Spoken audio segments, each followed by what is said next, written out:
Hello and welcome to our podcast, Belonging Beyond Borders. This podcast is brought to you by InterVarsity ISM at McGill. This podcast explores themes of culture, displacement, belonging, hearing stories from various community members. We are continuing our series called Do I Belong? Hi everyone, and welcome to another episode of our series, Do I Belong? Today we have one of my good friends, Dr. Michelle Kwok, who is going to be sharing her story. So Michelle, why don't you take over, introduce yourself, tell us where you grew up, where you're from, just give us a bit of your background information. Yeah, definitely. My name is Dr. Michelle Kwok. I'm an allergist and immunologist trained at McGill University in Montreal, Quebec. So I am of Hong Kong Chinese origin. I was born in Toronto, Canada, and I've spent my life in many different places. I would say most of it was in Toronto, where I was born and grew up, and spent a few years in between. I did my undergrad at McGill, my medical school in University of Sydney, Australia, and then now I did my residency training and my fellowship at McGill University. So we'd really like to hear about your journey, even if you want to share a bit about your own faith journey as it plays out in the different contexts that you've been in and at McGill. Why don't you just tell us a little bit about your faith journey? Yeah, sure. So I was born and raised in a Christian family, and medical missions, or even the idea of doing short-term missions, is ingrained into my childhood. I would say that my dad was one of the people that was my great examples, but also knew other people who were like doctors and nurses and like non-medical people who would go to different countries to volunteer. So I'm very fortunate that that was ingrained to me at a young age. I also started out my education in a Christian school. So we would have different missionaries come in, and we even have a missions fair. So when I was a child, I would imagine myself in like different countries. Like, you know, when you have like the snowbanks when you're playing outside, I thought that it would be my little adventure abroad. But how I ended up at McGill, I would say at that time I thought was just a fluke, but now I know it was God leading me to those areas. Because McGill was where I got to have a taste of international people. A lot of the classmates that were with me in summertime were from different countries because we had a huge exchange program. So very rapidly, I was able to learn about people, particularly from East Asia, because they had this big group, and we would go explore Montreal together, would all eat together, and we'd also share our food. Little did I know that was what was foreshadowed in my life. All I knew at that time was that I wanted to work with people with different cultures and travel a lot. When I finished my time at McGill, I worked for 1 year before starting my medical schooling, and that was a very interesting cross-cultural experience. I would say interesting because it was in a mostly Chinese-speaking clinic, but because I was born and raised in Canada, I only had a certain level of understanding of my own culture. So, and by that I meant I learned how to talk to my parents and different family members. But when I was at work, I had to pick up a whole new vocabulary, like medical Chinese, but also interact with people like from the medical perspective and from an adult. And that completely forced me out of my comfort zone. Afterwards, I went to med school in Australia, and that was also a very big experience for me for growth because it tested my vision.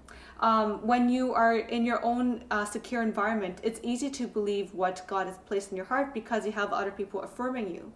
Whereas in Australia, I didn't know a single soul. So everything that I knew or I felt like I was secure in was challenged. And I think that was a very necessary step because whenever you go through like a big revelation, for example, Jesus, like he was publicly confirmed by God when he was baptized, and the next thing that happened was that he went into the desert and he was tested by the devil, and he was by himself, and he had to figure out for himself what it was that he was set out to do. And I felt that in Australia, God was able to deal with a lot of insecurities and fears that I had, but also to grow me internally as a person. I met some really amazing friends in Australia that I still keep in touch with, but also I'd say that many things that I learned at church in Australia also spoke into my life.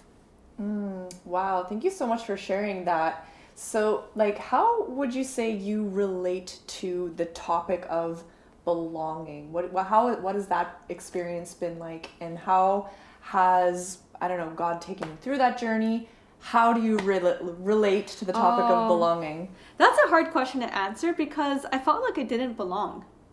And this is not just when I was at home, I didn't, when I was abroad, I didn't belong. It's like even when I was at home, I felt like I didn't belong. For example, not many people want to be missionaries.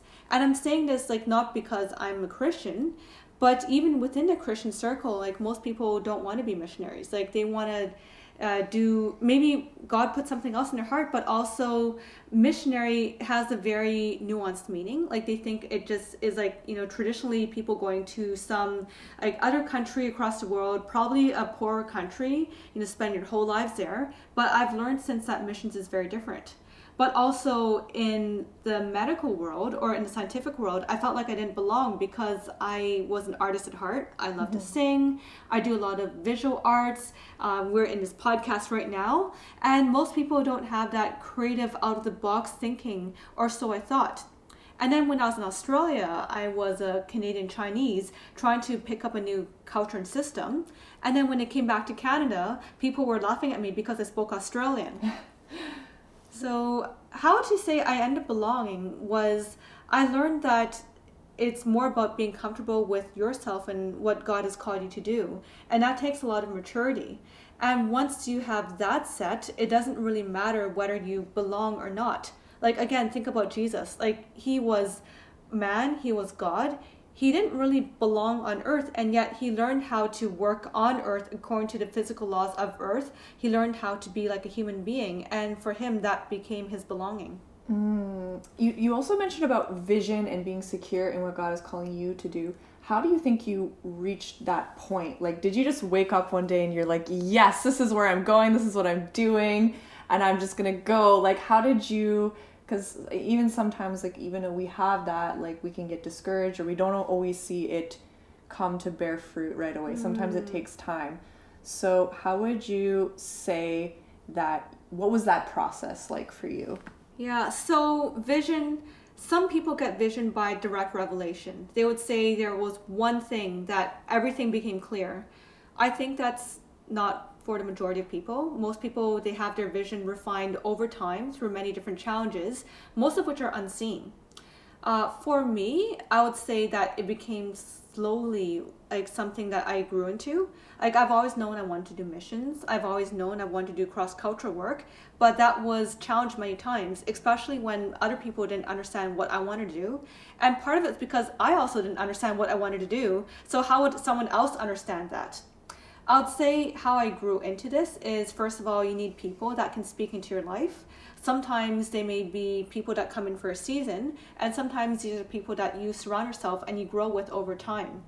I would say that reading books and also resources are important as well, because sometimes you just don't have that one person who would say, I see this in you, but you learn that through reading.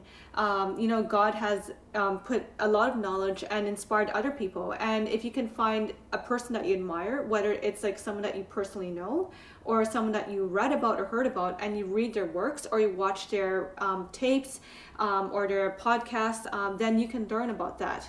And also it's by life experience. When you get challenged, you test it. And when you struggle internally and you win those struggles, I think that's what helps you to understand your vision. And by the time you get recognized as that person or that other people see that's what they have in you, you already fought all those battles. Like those external recognition is just the cherry on top of what people see out of all that they don't see. Wow, that's a very wise, I can tell that it comes from a lot of wisdom and experience, the things that you're saying. So talking about that internal processing, what does that entail? Like, is there certain healing things you have to go through? What exactly did that look like for you, the internal? Yeah, interesting you brought healing. Because I've always asked myself, and it's not just for me personally, but for everyone else, like we have such big potential, then why do people get hurt? Because it takes so long to undo the hurt. And many people die without ever fully being healed from very real life traumas. And I had asked God, why can't we just be born without trauma? We can get to where we are very fast and not grow through it. But there's also a purpose in pain. I mean, we can never take away the fact that we are in an imperfect world, and pain and suffering is going to happen no matter what. But healing, again, for me, I would say it was because of people that spoke into my life. Some of it was from direct revelation. Some of it was from like things I learned in church, where the Holy Spirit just used those words to speak directly through me. And, the same word that somebody said would heal people in different ways. I would like to say that a lot more happened in prayer, but truthfully, I think it's, again, through life experience. And for example, I was allergic to peanuts, and it took me a very long time to realize that, this little thing, it's mostly good stuff. Like, God created peanuts so that people can be nourished. Whereas for me, it could have killed me. And by learning to be desensitized to that took me a very long time. But through that, I also uncovered many of the myths and fears surrounding allergies. Again, very legitimate fears, but because I was healed of that fear of this little thing killing me, it made me a better doctor and better allergist towards people who not only have peanut allergy, but they might even have multiple food allergies, a lot of anxiety. They can't even function because they're scared that whatever they're going to eat will kill them. So for me, I would say God really used my healing to bring healing to others. And people think that sometimes like self-improvement is selfish, but it's actually not. It makes you a better person. And by improving yourself, you can be a better vessel for God. So you mentioned being Chinese and how do you experience being Chinese? Like living in Canada, and I know that you've grown up here and everything, you were born here. So what has that experience been like growing up in Canada as a Chinese woman? I felt like I didn't really belong anywhere because I would consider myself a 1.5 generation. Not quite here, not quite there, don't know where I am. Because yes, I was born in Canada, I was born in Toronto, and my grandparents lived at home. They didn't know a word of English, and I thought it was completely normal that people in any grandparents' generation that were immigrants just didn't speak English. That was partly why I was able to speak Chinese very fluently. Also because my mom put me through Chinese school, just like every other Chinese kid, on Friday night when every other kid would be watching TV. Sometimes Saturday morning as well. And I hated it. I thought it was really boring, it was irrelevant, and I didn't have a choice.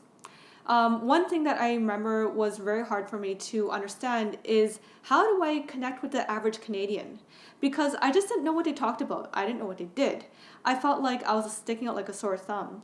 For example, when I was growing up, we didn't have an actual breakfast food per se. Like, yes, I know that we could have congee, fried noodles, but breakfast was just whatever was left over from dinner. Nice. And plus some soup.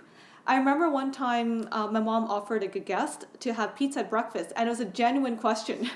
And like the guest was like, but I didn't actually have like what was a typical Canadian breakfast on a normal basis until I started university and I lived in a dorm. Another thing I remember growing up was I tried really hard to be in sports teams, but I just couldn't do it. Like, I remember I felt like the gym teachers were talking behind my back, being like, oh, that girl, she can't keep up, what are we going to do with her? Maybe it was perceived, maybe it was real, but I felt so left out and just didn't know what to do. I also remember that when I was trying to do cross-country running, I was wearing these jeans because I didn't know that there was specific clothing for sports. And this girl was making fun of me, and I was like, well, but they're not actual jeans, they're cotton pants. And that just made her laugh even harder, and I felt so hurt and left out. I remember in like 7th grade when everyone's trying to fit in and be cool, these girls would be talking about TV shows, and I didn't watch those same TV shows. I was thinking to myself, like, should I just watch these shows so I know what they're talking about so I can fit in? And I just felt so lonely in school, like so lost. It was actually until when I started going to university and I met with other people of different cultures that I actually felt like I fit in for the first time. What I thought was my biggest weakness turned out to be my biggest advantage.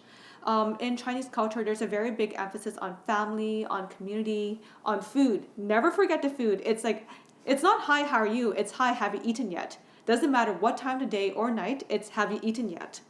And I realized that many different cultures share the same commonalities. And that actually helped me to get along in a way that if I were to be raised in your average Canadian white family in a small town, I'm not saying you, Danielle, I'm just saying like you're generic Canadian. I don't think I would have been able to fit into as many cultures as I do now. How would you say, because now like seeing your day-to-day life, you get up extra early to go like snowshoeing before church at like 5 a.m. Like I'm like shocked that she does this, by the way. Like you're, doing cross country skiing trips, you're doing like, you're going skating, you're going on 40K bike trips. And so like you're commenting on how you just felt like you're always trying to keep up. Like, because sometimes we have that experience and then we just try to be like everyone else.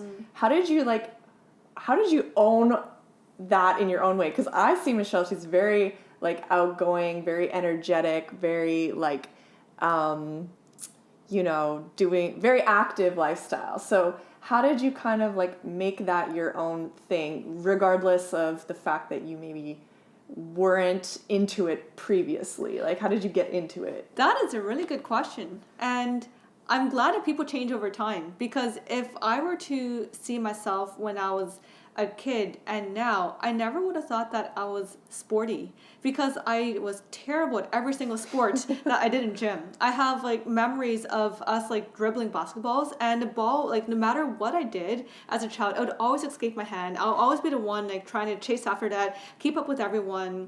Like I tried for swimming in high school. I was the last person. I couldn't really run, couldn't jump, couldn't do anything at all. But I learned that physical activity is also a way of worshiping God. It's also a way of experiencing creation.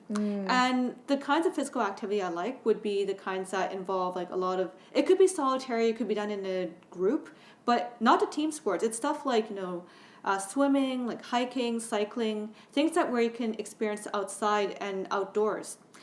For me, it helps to clear my head. It's a way of experiencing creation. For example, just like feeling the wind, seeing the grass, looking at the water when you're biking. And that actually became very important for my mental health, because I would clear my mind. And that's where I also learned about balance, because for me, most of my work involves this. And a lot of thinking, a lot of reading. And by doing kinds of activities where I can get out of that, it actually refreshed me a lot. Now, I'm not saying that could be for everyone. Like maybe other people, they do a lot of physical work, and for them, the best kind of way to detach is to sit and read a book. But I'm glad that God made me not that way, but He changed me into that way where I can learn to appreciate Him. And that's one thing I love about growth, is that we're never done growing. We never are finished learning.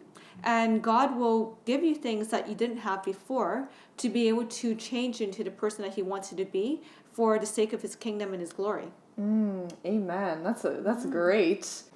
One of the blessings, I think, of living in two worlds at the same time is that you learn how to navigate cross-culturally. And I know there's so many times in which I've come to you for advice and like interpreting certain cultures, like, what did you think this mean when this person said that? And like, I think that's the amazing thing, is it's not always just Chinese culture too, it's like other cultures too. So what would be your advice to someone who is interacting? What are just some ways that we can be aware cross-culturally? I think the first thing to know is that we all have a bias. If it's like asking a fish, a fish doesn't know what water is like because it's always in water. You expose it to air, it's completely different. For me, what I found useful is using tools.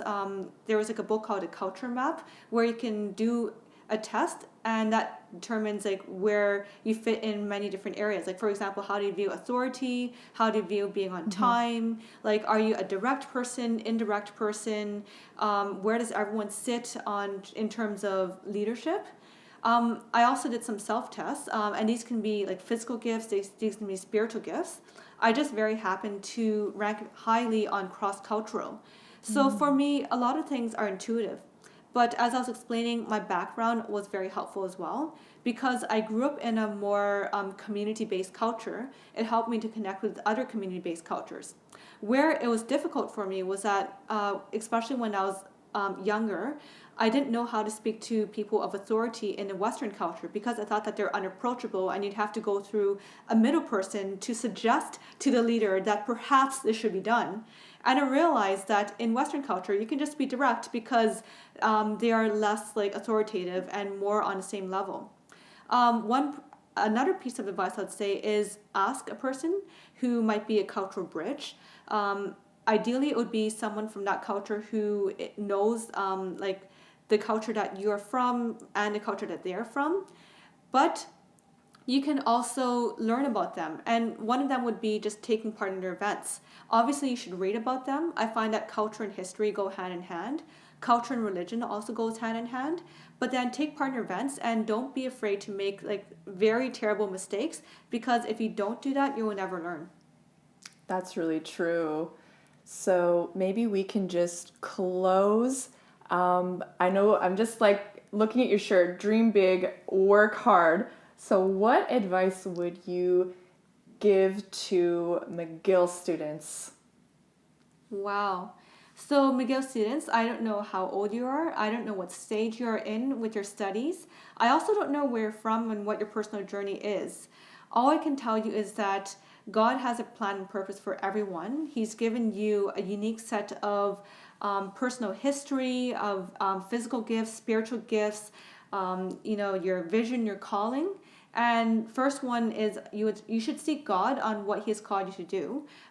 Perhaps He directly revealed that to you, but sometimes it's helpful to ask people that God placed into your life what they think God has called you to do.